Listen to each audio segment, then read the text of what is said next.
most of chronic disease really stems from, if you really break it down and you go deep, it really stems from a mind, body, spirit disconnection.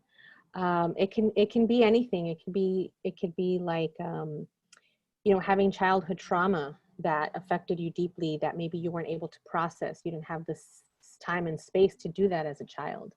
You know, we're still learning how to be parents. So even me as a parent, I'm also reparenting myself while I'm parenting another human being.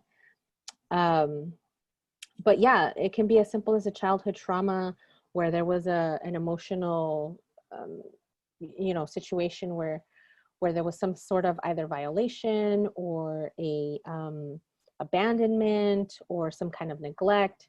Anything like that can create a certain type of defense mechanism that at the time as children will work for us in order to survive.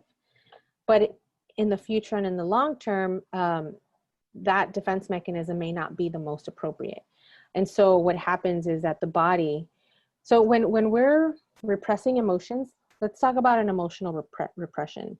Let's say we're angry as children and, you know, our parents tell us, don't yell, don't scream, don't cry. So we repress it. And that becomes a pattern. That's how we cope in life. We're angry, but we don't talk about it. We don't express it. And we just keep going. Eventually, as you know, things get bottled up and things come up.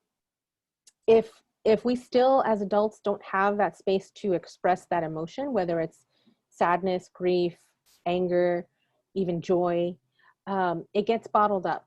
And those repressed emotions are the cause of disease in most cases.